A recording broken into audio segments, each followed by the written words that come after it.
오늘 새벽 부산에서는 도로를 달리던 택시가 식당으로 돌진하고 컨테이너선이 방파제와 충돌하는 등의 사건이 잇따랐습니다. 또 20대 여성이 추락하면서 정전 사태도 벌어졌는데요. 이 휴일의 사건 사고 소식을 하영광 기자가 전해드립니다. 오늘 새벽 1시 반쯤 부산 문현동의 한 식당 앞입니다. 택시 한 대가 도로를 전속력으로 지나갑니다. 이 차량은 그대로 인근 식당을 들이받았습니다. 사고 현장입니다. 차량 충격으로 유리벽면이 모두 깨지고 가게 전면이 내려앉으며 아수라장이 된 모습입니다. 사고 당시 상점은 문을 닫았고 인도에도 다행히 행인은 없었습니다. 차량 운전자 A씨는 브레이크가 고장났다고 주장한 것으로 알려졌습니다. 음주를 한 상황은 아니었습니다. 운전자는 오른쪽 어깨 및 가슴에 통증이 좀 있다고 호소하고 차후 교통사고반에서 상세히 조사할. 오늘 새벽 2시쯤에는 부산항으로 입항하던 2만 톤급 컨테이너선이 부산 영도 조도방파제에 부딪혔습니다.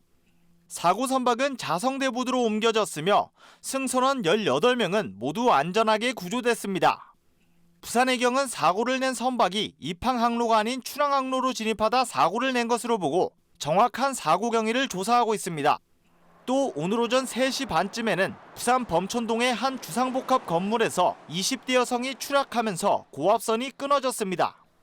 추락한 여성은 숨졌으며 4시간가량 정전이 이어지면서 입주민들이 무더위 속에 큰 불편을 겪었습니다. 또 어제 오전 8시쯤에는 해운대 수욕장 인근에서 수영을 하던 70대 여성이 파도에 휩쓸렸다 해경에 구조돼 병원으로 옮겨졌지만 숨지는 등 휴일 사건 사고가 이어졌습니다. KNN 하영광입니다.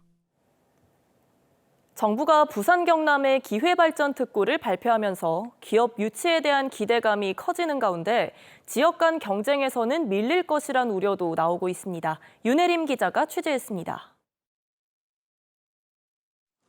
정부의 이번 세법 개정안에서 눈여겨볼 대목 가운데 하나가 바로 기업 상속공제입니다.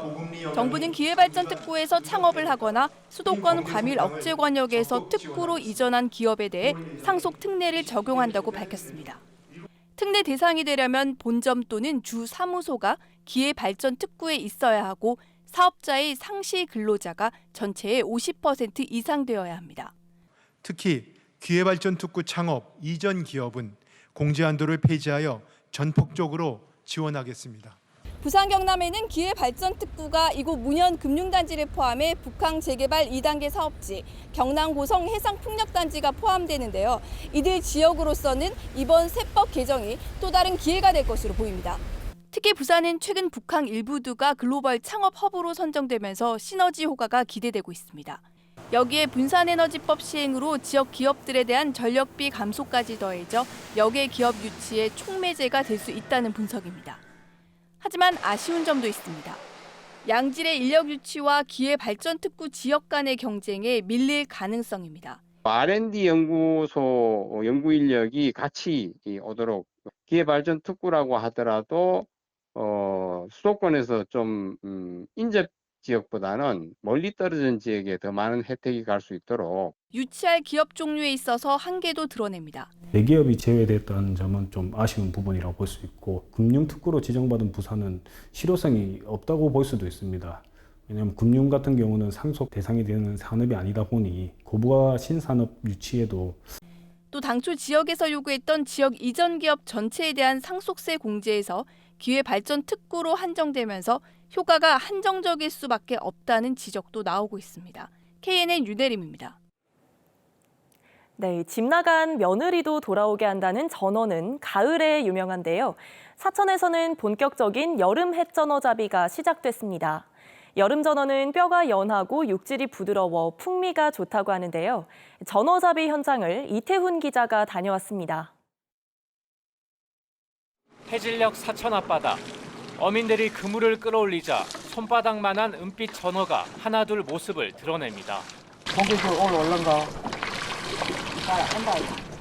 이달 중순부터 금어기가 해제되면서 본격적인 전어잡이가 시작됐습니다. 지난해보다 어획량이 좋고 살도 많이 올랐습니다. 몇십 년 가다가 전어가 제일 여름 전어가 가을 전어처럼 씨알이 좋고 옛날 안 같아. 올해 이상의 유달실이 전어가 살찌고 크네. 한 번 조업에 나설 때마다 30에서 50kg 정도가 잡히고 있습니다. 전어는 주로 일출이나 일몰 무렵에 해수면 근처로 올라오기 때문에 그 시간에 맞춰서 조업이 이루어지고 있습니다. 보통 가을 전어가 유명하지만 여름 햇전어는 뼈가 연하고 육질이 부드럽습니다. 특히 사천과 하동일 때는 조류가 빨라 전어살이 쫄깃하고 식감이 좋은 게 특징입니다. 가을에는 꾸이를 많이 먹고 지금은 이제 해를 많이 먹고 여름 전에는 지방 많이 없고 그 대신에 뼈도 부드럽고 고소하면서 맛이 있어요. 다음 달 9일부터 삼천포항에서는 자연산 전어 축제도 열릴 예정입니다. 여름부터 시작된 전어잡이는 오는 10월까지 계속됩니다. KNN 이태훈입니다.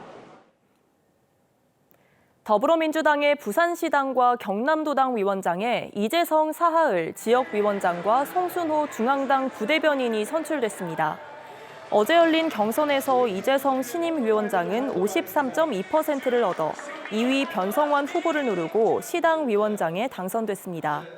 또 송순호 경남도당 위원장은 권리당원 득표율 54.3% 등 최종 득표율 54.7%를 얻어 신임 위원장에 당선됐습니다. 부산시와 경남도, 울산시가 초광역 경제동맹체의 상징을 전하기 위한 공모전을 개최합니다. 이번 공모전은 부울경 초광역 경제동맹 출범 1주년을 맞아 경제동맹에 대한 관심을 높이기 위해 실시됩니다. 공모 분야는 정체성과 지향성, 미래 가치를 담은 상징물과 디자인이며 접수는 다음 달 28일까지입니다.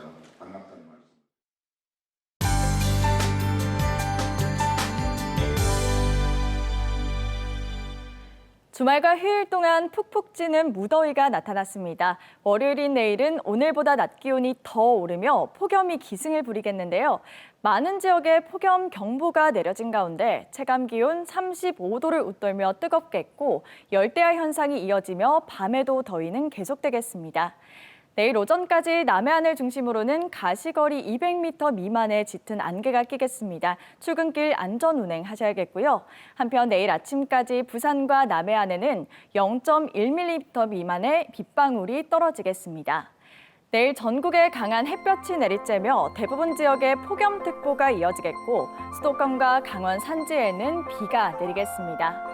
내일 아침 기온은 오늘과 비슷하게 출발하겠고 낮 최고 기온은 진주가 35도로 오늘보다 덥겠습니다. 중부 지역의 낮 기온은 창원이 34도, 거제 32도, 밀양과 창녕은 36도 기록하겠습니다. 한낮에 부산은 32도, 양산은 35도 예상됩니다. 내일 해상으로는 바다 안개가 짙게 끼겠고 해안가에는 강한 너울이 밀려올 수 있어 해안가 안전사고에 유의가 필요하겠습니다.